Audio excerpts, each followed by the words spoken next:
আজকে হচ্ছে রোজার দ্বিতীয় দিন।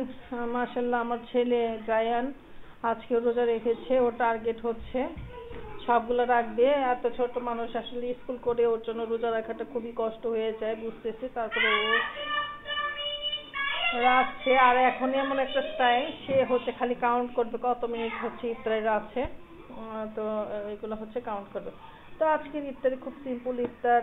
আর কালকে অনেক কিছুই করা হয়েছিল কিন্তু সব খাওয়া হয় নাই, তো আজকে কম করে করলাম। আজকে হচ্ছে সবার জন্য হচ্ছে দই চিড়া করলাম, আর এই যে খেজুর একটু ভাজা পোড়াও করলাম, কালকে থেকে একদমই করব না।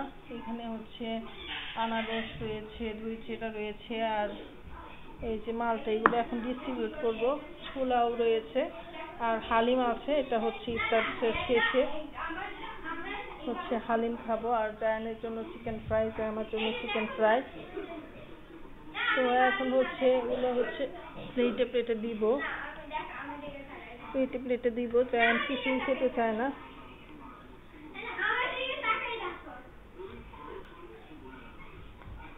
তো এই যে ছেলের জন্য কথাই বলা যাচ্ছে না, ঠিক আছে পরে আবার কথা বলবো।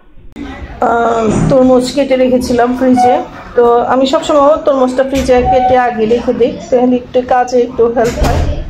আর আজকে হচ্ছে মালটার জুস রয়েছে, লেমন জুস রয়েছে। তো এই যে এখানে হচ্ছে ছোলা, আজকে বই করেছি ছোলা। এই মোটামুটি সব কিছু দেওয়া হয়েছে। হালিমটা তো পরে খাবো, নামাজ টামাজ পরে হচ্ছে হালিম খাওয়া হবে।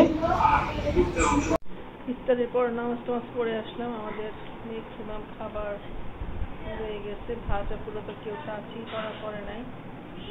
এই যে অবস্থা টেবিলের, এগুলো গুছাবো এখন। হালিম কি খাওয়া হবে রাজা? তোমার খাওয়া শেষ হয় নাই?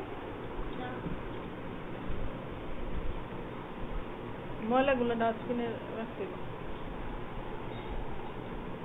তো এখন আমার পক্ষে সম্ভব না কিছু খাওয়া। ঠিক আছে, সবার জন্য দোয়া রেখে দাও। সবাইকে অনেক অনেক দোয়া, সবাই অনেক দোয়া। জায়ানের জন্য সবাই দোয়া করবেন, জায়ান যেন 30টা রোজা রাখতে পারে।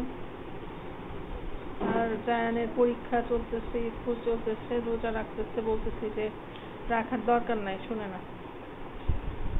ঠিক আছে, হালিম খাবা? খাও। হালিম রয়ে গেছে। হ্যাঁ বুঝি না, ভাত খেয়ে ঘুমায় যাও। এখন খাওয়া দাওয়া করে ঘুমায় যাও, আবার সেই তুলবা।